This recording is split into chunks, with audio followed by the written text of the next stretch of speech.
안녕하십니까. 키로 푸는 수능 국어, 힘나는 국어의 힘날 셈입니다. 오늘은 제3강 문두에 제시되어지는 키에 대해서 강의를 해보도록 하겠습니다. 자, 예전에 쌤이 수능 문제를 강의할 때 그때만 하더라도 키라는 말을 잘 쓰지 않았고 문제 유형을 분석하는 식으로 해서 공부를 많이 가르쳤어요.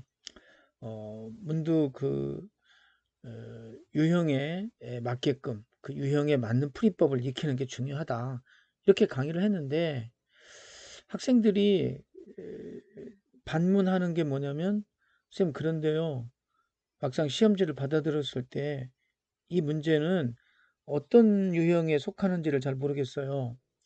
또 이건 보기가 제시되는 문제 유형이라고 생각하고 접근을 했는데 그게 잘 안 됩니다. 이런 그 반문들을 많이 받았어요. 그래서 무엇인가 생각을 바꿔야 되겠다는 생각을 하고 있었는데 2006년도 당시에 이제 그 학교에서 그 논술 지도를 했었는데 이렇게 2006학년도 고려대학교 논술 기출 문제를 분석하고 풀이하는 그런 과정에서 이런 설명을 많이 했거든요. 자, 문제를 제대로 풀어내기 위해서 가장 중요한 거 1번은 논제 분석이다. 이 논제를 제대로 분석해야만이 출제자의 의도를 파악할 수 있고 여기에 맞게 제시문을 독해하기도 하고 또 답안의 구조도 우리가 생각해 볼 수 있고 그 다음에 답안의 내용까지도 제대로 할 수가 있다. 이런 얘기를 많이 했었어요. 그러면서 이제 학생들에게 이렇게 이야기를 했었죠. 자, 이게 논제인데 이 논제를 이렇게 분석해야 된다. 이런 얘기를 많이 했어요. 제시문 전체 1호의 공통 주제를 찾아 이렇게 나와 있다는 것은 자, 제시문이 5개가 제시될 건데 여기에는 반드시 공통 주제가 있다. 이런 말입니다. 즉, 이 말은 이 제시문이 어떠한 내용이든지 간에 여러분들은 이 5개의 제시문 안에 들어가 있는 이 공통 주제를 찾아서 이 공통 주제를 찾을 수 있는 방법으로 제시문을 독해해야 된다. 이런 이야기입니다. 이해하시겠죠? 그래서 그렇게 돼야 되고 그 다음에 이거는 뭐냐면 제시문 독해의 방향을 가르쳐 주시는 거예요. 그 다음에 연관 관계를 서술하라. 이 말은 이 제시문 5개의 내용이 어떤 내용이든지 간에 이것들을 서로 관련 지어서 독해를 하고 이것을 이해해 보라는 이야기입니다. 굉장히 중요한 내용이에요. 이런 것들이 제대로 파악이 되지 않으면 정말 막연한 그 답안을 작성할 수밖에 없는 그런 경우가 되는 것이죠. 그래서 예를 들면은 이 제시문이 자유에 관한 내용의 글을 갖고 있다고 합시다. 물론 이 5개의 글이 명백하게 자유에 대해서 말하는 글이 아닐 수도 있어요. 그렇죠? 뭐 예를 들면은 어떤 것은 자유의 정의를 말할 수도 있고 어떤 경우는 자유의 발전사를 말할 수 있고 또 어떤 것은 자유에 대해서 비판하는 이런 내용이 될 수도 있을 거 아니겠습니까? 또 형식도 뭐 소설이 될 수도 있고 또는 뭐 시가 될 수도 있고 그렇죠. 얼마든지 또는 뭐 논설문이 될 수도 있고요. 자유를 설명하는 설명문이 될 수도 있습니다. 이런 것들이 막 뒤섞여 있을 때 우리는 어떻게 해야 돼요? 어떻게 어떤 형태의 제시문이 나오든지 간에 우리는 무조건 이것을 공통 주제로 연결시켜야 되고, 그 다음에 그들이 서로 어떻게 관련되어지는가를 파악하면서 제시문을 읽으라는 이야기입니다. 그리고 제시문 3과 5에 모두 적용될 수 있는 어떤 하나의 기준을 제시하라. 이 말은 3과 5를 읽을 때에는 어떤 하나의 기준으로 이걸 읽으라는 거죠. 연관지어서. 이렇게 우리가 가르쳐 주고 있는 이 논제를 제대로 파악을 해야만이 논술을 제대로 작성할 수 있다. 이런 강의를 한참 하고 있다가 갑자기 떠오른 생각이 뭐냐면, 그렇다면 이 논술만 논제를 분석해야 되느냐? 논제를 분석하는 이유가 뭔데? 이것은 출제자의 의도를 파악하는 것이다. 그렇다면 수능 문제도 이와 똑같이 논제를 분석해서 출제자의 의도를 파악해야 될 거 아닐까 하는 생각이 문득 들었습니다. 그래서 그때부터 수능 문제 풀이 방법을 다르게 접근해야겠구나 이런 생각을 하게 되고, 그때부터 선생님은 이 수능 시험 문제에 있어서 문제를 분석하기 시작을 했습니다. 그래서 이 문제는 이제 전에도 이야기했죠. 문두, 그 다음에 보기, 그 다음에 선택지, 이렇게 얘네들을 다 분석해 가면서 문제를 풀어가려고 해보니까 의외로 쉽게 풀리더라는 거예요. 그래서 그때부터 이제 문제를 분석해야 된다는 강의를 하고, 유형에 너무 따라가지 마라 이런 강의를 했었는데요. 제가 생각할 때는 괜찮은 그런 방법이라고 생각을 해서 지금까지도 이렇게 학생들에게 강의를 하고 있는 것입니다. 그래서 우리는 논술에 있어서 논제라고 하는 것은 수능 시험 문제에 있어서는 문두와 같기 때문에 우리는 지금부터 문두를 분석하는 그런 연습을 해보겠습니다.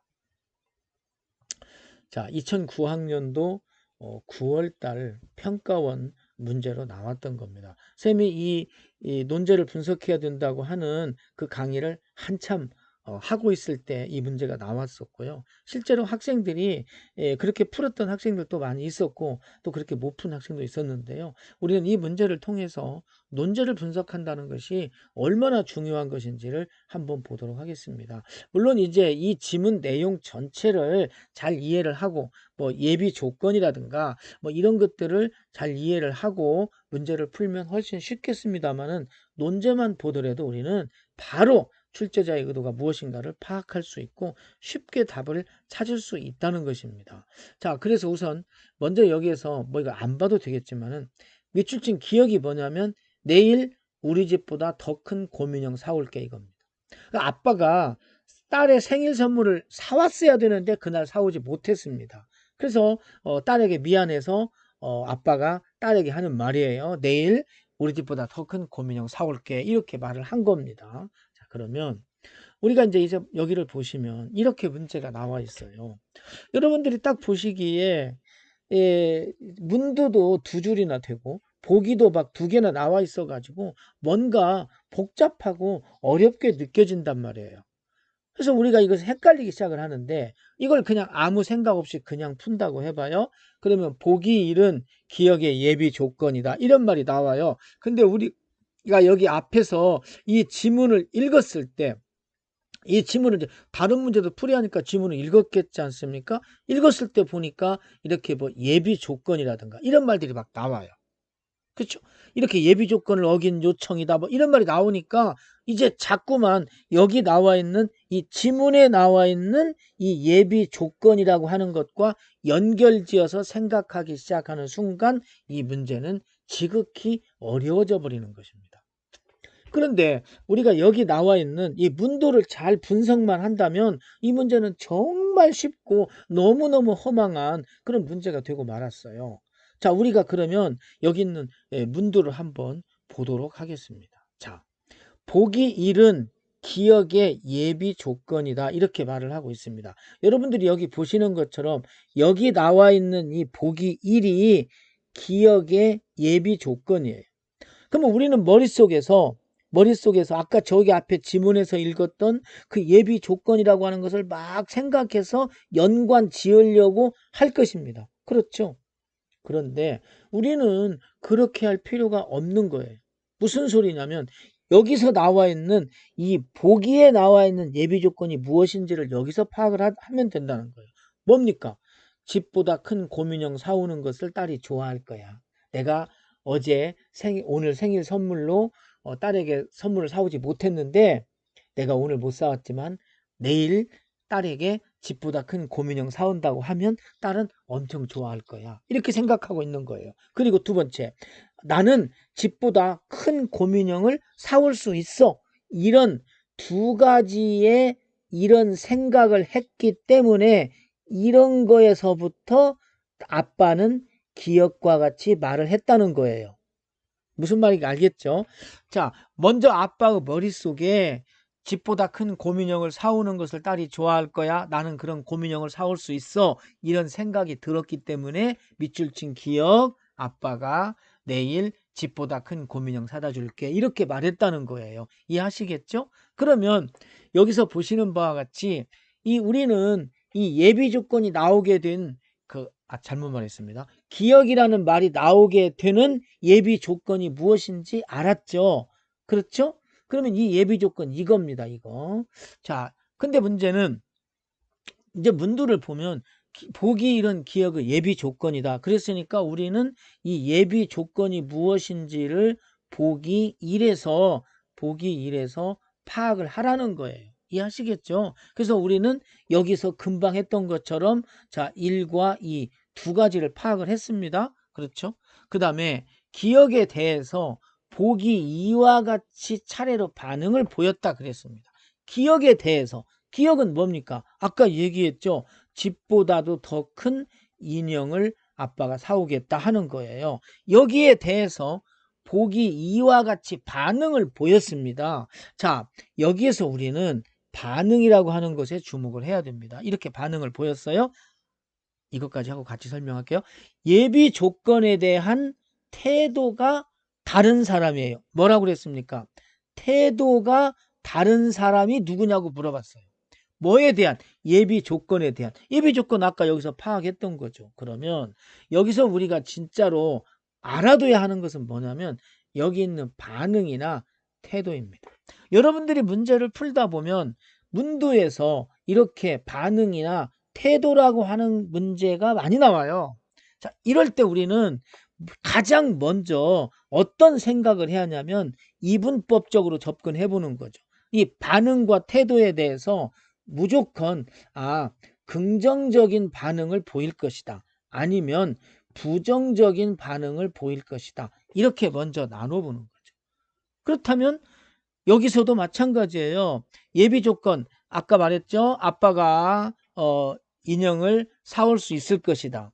그 다음에 아빠가 인형을 사오면 딸이 좋아할 것이다. 이 두 가지가 예비 조건이에요. 이 예비 조건 1과 2에 대해서 태도가 다른 사람을 묻고 있기 때문에 여기 나와 있는 이 5사람 중에서 분명히 4명은 넷과 하나로 나눠지겠죠. 4명이 긍정적인 생각을 갖고 한 명이 부정적인 생각을 갖든지 아니면 4명이 부정적인 생각을 갖고 한 명이 긍정적인 생각을 가질 것입니다. 그렇죠. 그래야 문제가 성립이 되죠. 만약에 2명이 긍정적인 생각을 갖고 3명이 부정적인 생각을 가졌다면 이건 문제가 잘못된 것이죠. 이해하시겠습니까? 자, 이렇게 되어져 있는 겁니다. 그래서 이제 우리는 이걸 생각하면서 이제는 지문 내용과 관계없이 문제를 풀 수가 있어요. 왜? 여기 보기 내용을 보기 내용을 생각하면서 우리는 여기 나와 있는 이 5명의 인물의 태도를 한번 생각을 해보세요. 자, 무슨 얘기입니까? 조건은 2가지입니다. 아빠가 집보다도 더 잘못했죠? 집보다도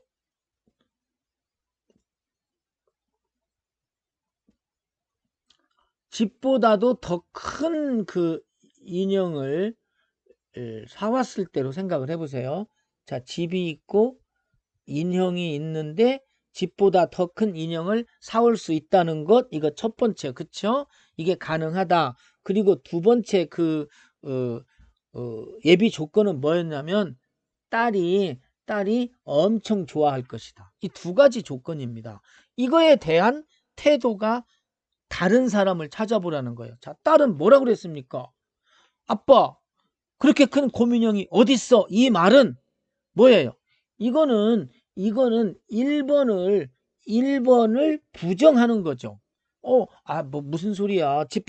인형보다 집보다 큰 인형이 어디가 있어? 이거는 1번을 부정하는 거예요. 그러니까 이건 뭡니까? 부정적 태도입니다. 맞죠? 그리고 딸이 기뻐합니까? 기뻐하지도 않아요. 이게 2번도 부정한 거예요. 그 다음에 아들을 보세요. 아빠, 나도 사줘. 볼멘 소리랍니다. 이게 뭐예요? 기분 나쁘다는 거죠. 왜? 누나만 사주니까. 왜 나는 안 사줘? 아빠, 나도 사줘. 자, 그러면 이 말은 뭡니까? 아빠는 집보다 큰 인형을 살 수 있다고 하는 거에 대해서 아들은 믿어요. 우리 아빠는 집보다 큰 인형을 사올 수 있을 거야. 그러니까 나도 사줘 이겁니다. 그렇죠? 그리고 저거 사오면 누나가 진짜 엄청 좋아할 거야. 그러니까 나도 분명히 좋을 거 아니야. 그러니까 나도 좀 저걸 사줘. 그러니까 아빠의 말에 대해서 뭡니까? 긍정을 하고 있는 것이죠. 자, 우리는 이 선택지 1과 2를 여기를 딱 보는 순간 어떤 생각을 해야 하냐면 1번 아니면 2번이 정답이다. 맞죠? 왜? 하나는 부정, 하나는 긍정으로 갈렸거든요. 그러면 정답이 하나밖에 있을 수 없기 때문에 누군가 나머지 이 세 명은 전부 다 부정이 되거나 긍정이 될 것입니다. 그래야 맞죠. 그래야 정답이 하나가 되는 겁니다. 만약에 이 세 명이 전부 다 부정적인 태도라면 아들이 정답이 되겠고, 이 세 명이 긍정적인 태도라면 딸이 정답이 되는 거죠. 그러면 보세요. 엄마가 딸의 손을 잡으며 그럼 아빠한테 예쁜 구두 사달라고 할까? 이 말은 뭐예요? 아빠가 집보다 큰 인형을 사올 수 있다는 거에 대해서 이것을 긍정합니까? 부정합니까? 못 믿는 거예요. 그게 안 된다고 하기 때문에 인형이 아니라 구두를 사달라고 하자는 거죠. 만약에 엄마가 집보다 큰 인형을 아빠가 살 수 있다고 믿었다면 야, 너 아빠를 믿어. 아빠가 사오면 되잖아. 오늘 하루만 참어. 내일 집보다 더 큰 인형이 나오잖아. 이렇게 말했을 겁니다. 그런데 엄마는 아빠가 집보다 큰 인형을 사올 수 없다는 것을 알고 있는 거예요. 그러니까 이렇게 그러면 구두 사달라고 하자. 다른 말로 바꿔서 말하는 겁니다. 그러니까 이건 뭐예요? 부정이에요. 자, 정답 나왔죠? 뭐예요? 아들이 정답입니다. 나머지 볼 거 없어요. 왜? 명백하게 제시가 되어져 있잖아요. 그런데 좀 더 보면 할머니도 그래 구두가 좋겠다. 엄마하고 같은 생각이죠? 부정하고 있습니다. 아빠 생각을. 그러면 할아버지 여기가 좀 문제인데요. 무슨 선물을 사주면 우리 아기가 좋아할까? 이 말은 뭐예요? 이 말은 그래 인형을 사오는 거 너 싫어하는구나. 너 아빠가 인형 사올 수 없다는 거 믿고 있구나. 그러니까 그러면 다른 선물을 사야겠구나. 이런 생각을 하는 거예요. 즉 이 말은 할아버지 입장에서는 손녀죠. 손녀의 입장을 두둔하고 있는 거죠. 그러니까 이건 뭐예요? 아빠가 집보다 큰 곰인형을 사올 수 없다고 생각하는 거죠. 부정입니다. 그러니까 정답은 이게 정답인 거예요. 근데 이때 이렇게 문제를 풀면 쉽게 풀리는데 실제로 이 문제를 풀 때 학생들은 어떻게 문제를 풀었냐면 나중에 학생들이 한 후일담입니다. 지문을 쭉 읽어보니까 지문의 예비 조건과 그 다음에 이걸 가지고 발화하는 내용이 많이 나옵니다. 그러니까 여기하고 이 내용하고 여기 있는 이 보기에 제시된 내용 아까 보셨죠? 고민형 사온다는 얘기 이것하고 연결지어서 생각을 하다 보니까 정답을 찾기가 어려웠고 헷갈리기 시작을 했다. 이렇게 말을 했던 것입니다. 그래서 우리는 이 문도를 통해서 출제자의 의도를 파악하는 것이 얼마나 중요한 것인지를 쉽게 알 수가 있었습니다. 그러면 다음 문제 한번 더 보겠습니다. 자, 이거는 이제 2009학년도 6월달 그 평가원에서 나왔던 역시 문제입니다. 자, 한번 보시겠어요? 자, 이 문제 보시면 이렇게 돼 있죠. 자, 니은 눈금자입니다. 눈금자는 눈금과 자가 형체와 형체가 새겨지는 대상이라는 의미로 의미관계로 결합한 합성어이다. 다음 중 이와 같은 의미관계를 보이는 것은 이렇게 나와 있습니다. 그래서 이것도 역시 학생들이 굉장히 많이 틀렸는데요.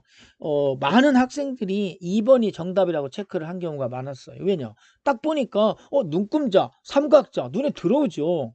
그러니까 그냥 2번이다 이렇게 답을 생각을 하고 표시를 해서 틀린 사람들이 정말 많습니다.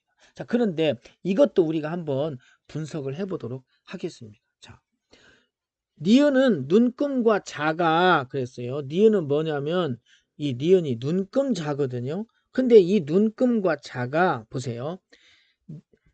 형체와 형체가 새겨지는 대상이라는 의미관계로 결합을 했다요. 그러니까 무슨 얘기냐면 이거는 눈금이라는 말과 자라고 하는 말이 합쳐진 합성어예요. 근데 뭐냐면 어떻게 합성이 되어졌냐면 앞에 오는 이거는 형체고 뒤에 오는 이 자는 형체가 새겨지는 대상이라고 하는 거예요. 그러니까 이 말은 무슨 소리냐면 자라고 하는 자 알죠? 이 30cm, 20cm 자를 말해요. 자, 이 자라고 하는 이 대상에 뭐가 새겨진단 말이에요? 눈금이 새겨지는 이러한 의미 관계로 결합이 되었다는 거예요.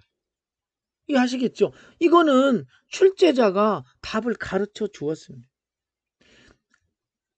이해하시겠죠? 만약에 이 문제를 그냥 기억 니은과 같은 의미 관계로 결합한 합성어는 이렇게 말했다면은 이건 문제가 생깁니다. 정답을 찾을 수가 없고 복잡해져요. 정답이 여러 개가 돼서. 그러니까 출제자는 정답이 하나만 나오게 해야 되기 때문에 이렇게 정해 놓는 거예요. 이것이 바로 키이고 이 키를 보니까 자의 눈금이 새겨지는 의미 관계예요. 그렇다면 출제자가 최종적으로 물어본 것은 뭡니까? 이것과 같은 이렇게 생기는 의미 관계를 보이는 거예요. 앞에 것이 새겨지는 내용이고 뒤에 것이 대상입니다. 그러니까 뒤에 것에 앞에 것이 새겨지는 의미 관계 이것만 찾으면 된다는 거예요. 너무 쉽죠. 그러면 이제 우리가 거기에 맞춰서 한번 해보죠. 여러분 보세요. 꽃무늬가 되어 있습니다. 그러면 이 꽃이 무늬에 새겨지나요? 아니죠. 삼각이 자에 새겨지나요? 아닙니다. 저울이 눈에 새겨집니까? 이것도 아니죠. 그림이 물감에 새겨집니까? 아닙니다. 그러네. 모눈이 종이에 새겨집니까? 맞죠. 여러분들 모눈 종이 알죠? 그 종이에 이렇게 이 모눈이 이렇게 새겨져 가지고 그래프 같은 거 그릴 때 굉장히 편리하게 사용할 수 있는 거죠. 너무나 쉽게 우리는 답을 찾을 수가 있다는 것입니다. 그래서 이것을 이렇게 풀지 않고 그냥 여기 나와 있는 문두에 나와 있는 것만 딱 봐가지고 문두에 나온 건 딱 봐가지고 눈금자 그러니까 딱 보니까 삼각자 이걸 답이다 이렇게 체크한 사람들이 정말 많았어요. 우리 이런 것들을 사소한 거지만 문도만 잘 분석하면 쉽게 답을 찾을 수가 있는 것입니다. 자, 그러면 2020년도 9월달 평가원에서 나왔던 문제를 한번 보겠습니다. 자, 작년 9월입니다. 자, 이렇게 나왔어요. 기억에 나타난 역사가의 관점에서 A를 비판한 내용으로 가장 적절한 것은, 그리고 선택지가 나와 있죠. 자, 이것도 똑같은 내용입니다. 우리가 이 문두를 제대로 잘 분석했다면 이거는 쉽게 풀 수 있을 거예요. 근데 이것을 유형이라고만 생각을 하고 파악을 하고 문두를 풀었다면 밑줄 친 기억이 있네? 그러면 이것은 선생님이 5가지, 나중에 얘기할게요. 5가지 유형이 있다고 했는데 밑줄이 하나 그어져 있잖아. 그러면 이것은 어떤 특정한 정보를 물어보고 있는 것이네? 이렇게 생각하고 막 이 유형에 맞춰서 문제를 풀려고 하면 잘못된 거예요. 또는 어떤 학생은 이거 뭐야? A 부분이 또 주어져 있네? 이거 어떻게 할 거야? 이런 생각을 해가지고 이것은 어렵게 생각하는 그런 형태가 나타날 수가 있어요. 근데 우리가 이것을 문제를 제대로 잘 분석할 수 있다면 이건 어려운 문제가 아닙니다. 정말 허망한 문제예요. 자, 그럼 우리는 문제를 한번 분석해보고 거기에 따라서 문제를 풀어보도록 하겠습니다. 자, 여러분 문제를 보니까 기억에 나타난 역사가의 관점이라고 나와 있어요. 그럼 이 말은 출제자가 무슨 이야기를 하고 있냐면, 자, 수험생 여러분, 기억에 있는 역사가의 관점이 무엇인지 이걸 꼭 파악하십시오, 이 말이에요. 그래서 우리는 기억에 있는 역사가 관점이 무엇인지를 파악을 해야 됩니다. 그리고 그 관점에서 그랬으니까 이것은 뭐냐면 반드시 선택지에 이 관점이 반영이 되어져 있어야 한다는 이야기예요. 여기까지 생각을 해야 됩니다. 이거는 문제를 많이 분석해보고 연습하면서 얼마든지 여러분들이 길러낼 수 있는 능력이에요. 자, 그 다음에 두 번째 보면 A를 비판한 내용이라고 나와 있습니다. 그렇죠. A를 비판한 내용이에요. A를 비판했다는 것은 뭡니까? A의 내용과는 반대되는, 그렇죠? 이런 내용, 즉 A의 내용을 수긍하지 않는다는 이야기예요. 그러니까 어떤 반대되는 이런 내용을 제시할 것이라는 겁니다. 그러니까 이 말은 또 뭐예요? 여러분들은 이 A에 나와 있는 내용을 잘 파악하십시오. 이런 얘기예요. 그렇다면 정답은 어떻게 되겠습니까? A의 내용을 비판하는 내용이 되어져야 되는데 여기에 기억의 관점도 같이 담겨져 있어야 되는 거죠. 아시겠어요? 그렇다면 오답은 어떻게 됩니까? 오답은 A의 내용이 담겨져 있는데 관점이 담겨져 있지 않거나, 그렇죠. A의 내용이 담겨져 있지 않고 관점만 담겨 있거나, 아니면 A의 내용에 대한 비판도 없고 관점도 없는 경우, 이렇게 3가지가 될 거예요. 그렇죠. 이렇게 생각하고 우리가 선택지들을 보면 되는 거죠. 제일 먼저 A의 기억에 나타난 역사가 관점이 무엇인지를 파악을 해 봐야 돼요. 그러면 여기에서 역사가 관점이 뭔가 보시죠. 역사가는 자료에 기록된 사실이 허구일지도 모른다는 의심을 계속 갖고 있는 거예요. 그래서 뭐 하려고 합니까? 확인을 하는 거죠. 그러니까 기억에 나타나 있는 역사가의 관점은 뭐냐면 자료의 내용을 자꾸 의심을 하는 거죠. 그래서 이것이 제대로 된 것인지 아닌지를 이거를 확인하려고 한다는 거예요. 그러니까 선택지에 이 내용이 일단 반영이 되어져 있어야 합니다. 그 내용에 대해서 자꾸 의심을 하고 그것이 맞는 것인지 확인하려고 한다는 이런 내용이 담겨져 있어야 돼요. 그러니까 비판하면서도 야 그거 진짜 맞는 거야? 아이고 의심나잖아. 그거 확인해봐야 돼. 이렇게 비판을 해야 된다는 거죠. 그러니까 이 내용이 반드시 담겨져 있어야 돼요. 그러니까 이것이 만약에 없다면 이건 무조건 오답이 되는 것이에요. 이해하시겠죠? 그 다음에 A를 비판한 내용이에요. 그러면 이제 우리는 A 내용이 어떠한 것인지를 파악을 해야 됩니다. 여러분들 A를 한번 보시겠습니다.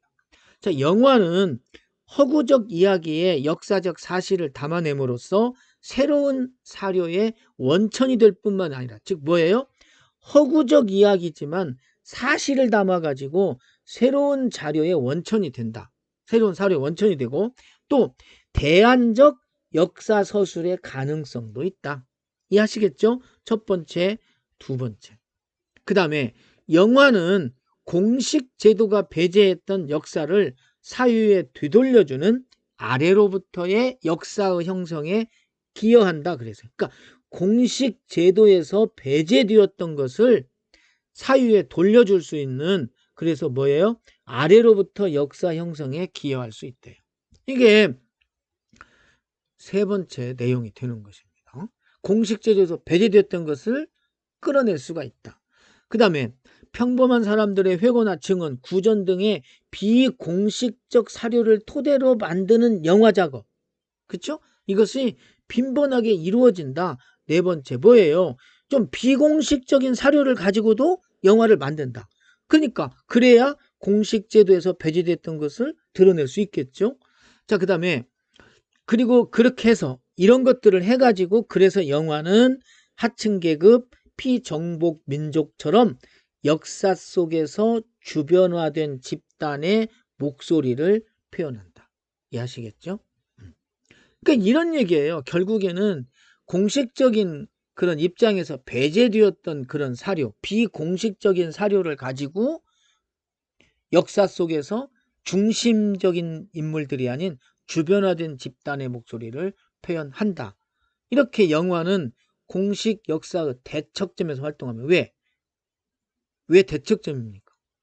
공식 제도가 배제했던 그런 사료들을 가지고 영화를 만들기 때문에 활동하면서 역사적 의식 형성에 참여한다는 점에서 역사 서술의 한 주체가 된다. 그래서 이렇게 여러 가지 내용들이 이 속에 담겨져 있습니다. 그렇죠? 그러니까 한마디로 말하면 무슨 내용입니까? 이제 한마디로 말하면 비공식적 사료. 맞죠? 또 무슨 좀 제외된 어떤 집단, 이런 사람들의 의견을 영화가 대변해서 이것이 뭔가 새로운 역사 형성을 해올 수 있다. 이런 내용이에요. 그러면 이것에 대한 비판을 해야 하니까 뭐예요? 아니다. 그렇지 못하다. 이런 내용을 해야겠죠. 그렇다면 이제 우리는 선택지에는 이 두 가지가 들어가 있어야 돼요. 자료 내용을 의심하고 확인하는 내용, 그 다음에 이런 것에 대한 다른 생각을 갖고 있는 거. 그럼 우리가 생각할 때 쉽게 판단하기 좋은 것은 뭐냐면 기억에 나타난 역사가 관점이 이 선택지에 담겨 있는지 아닌지를 확인하면 되겠죠. 그렇죠? 자, 그러면 그리고 나서 그것이 담겨 있으면 비판 내용인지를 확인해 보는 방식으로 문제를 풀면 될 겁니다. 자, 영화는 많은 사실 정보를 담고 있기 때문에 사료로서의 가능성을 가지고 있다? 여러분 보세요. 어디가 의심하고 확인하자는 얘기 없죠? 틀렸습니다. 하층 계급의 역사를 서술하기 위해서는 아까 거기 A 부분에 막 그런 얘기가 나와 있어요. 그럴듯하죠. 영화와 같이 허구를 포함하는 서사적 자료에 주목해야 된다. 역시 의심이나 확인하자는 얘기 없습니다. 3번 영화가 늘 공식 역사의 대척점에 있는 것은 아니며 얼마나 그럴듯합니까? 아까 A 부분에는 영화는 공식 역사의 대척점에 있다. 이건 정말 비판을 아주 잘했습니다. 그럴듯하죠. 공식 역사의 입장에서 지배적 이데올로기를 선전하는 수단으로 활용되곤 한다. 공식 역사의 입장에서 지배적 이데올로기를 선전하는구나. 즉 소외되고 제외된 집단의 입장을 대변하지 않는구나. 그러면 비판을 너무 잘하고 있는 거예요. 그러면 우리는 볼 때 이거 비판 내용이 있네. 헷갈리기 시작을 하는 거죠. 그렇지만 이것은 뭐예요?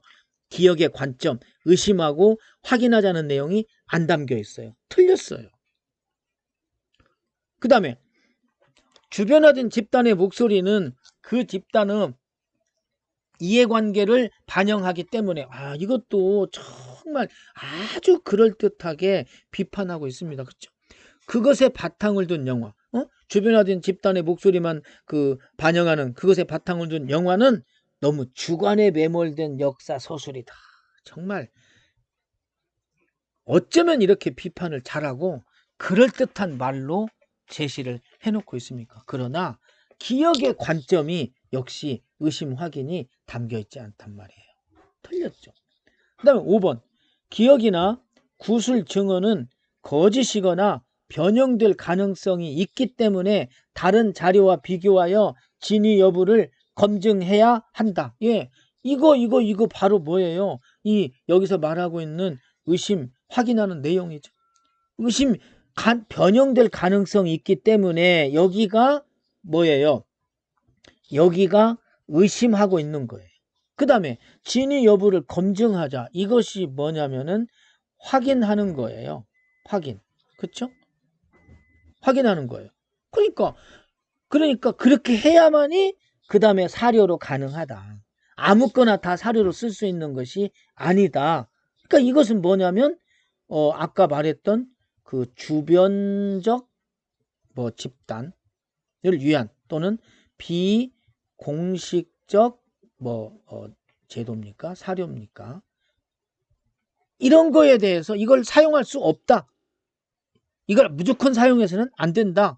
A에서는 이런 걸 사용할 수 있다 그랬죠. 그러니까 이것이 뭐냐면은 비판의 내용이 되는 거고 이것이 바로 뭐냐면 기억의 관점이 담겨져 있는 것입니다. 그래서 선택지 5번이 답이 되는 거예요. 너무 쉽게 판단할 수 있죠. 여러분들이 이걸 이렇게 가지 못했다면 3번과 4번에서 너무 헷갈리기 시작을 했을 거예요.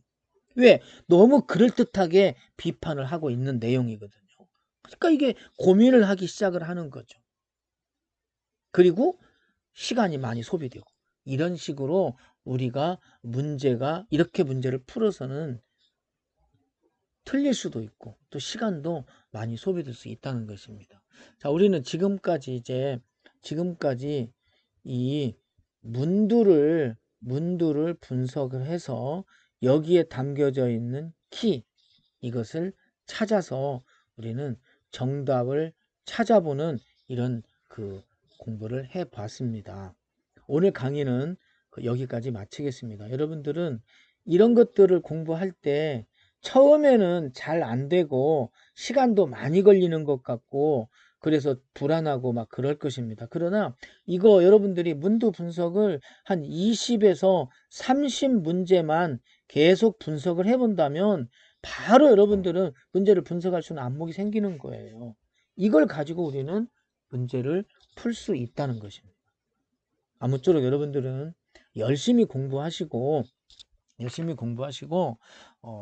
코로나 때문에 학교도 가지 못하고 있는 상황에서도 여러분들 집에서 계속해서 이와 같은 방법으로 분석을 하고 또 여러분들이 가지고 있는 수능 특강 이런 교재에 나와 있는 것도 계속 이렇게 분석하는 것이 중요합니다. 수능 특강을 공부할 때 어떤 학생들은 막 수능 특강의 내용을 막 깨알같이 막 정리하고 지문 내용 막 컬러풀하게 막 해가지고 이렇게 해서 하는 학생들이 있어요. 물론 수능 특강을 그런 식으로 하면서 지문을 분석하는 방법이라든가 문제를 찾아가는 방법 이런 것을 연습하는 거 중요합니다. 중요한데 수능 특강도 전에 말씀드렸지만은 선생님들이 1년간 준비해서 만드는 교재예요. 그러니까 수능 문제와 거의 흡사하다고 생각을 하시고 여러분들이 지문 분석 연습도 하시고 하지만 이렇게 문제를 분석하는 연습을 많이 하신다면 11월 수능에서 좋은 결과를 가져올 것이라고 생각합니다. 자, 오늘 강의는 여기서 마치고 4강 때 인사를 드리도록 하겠습니다.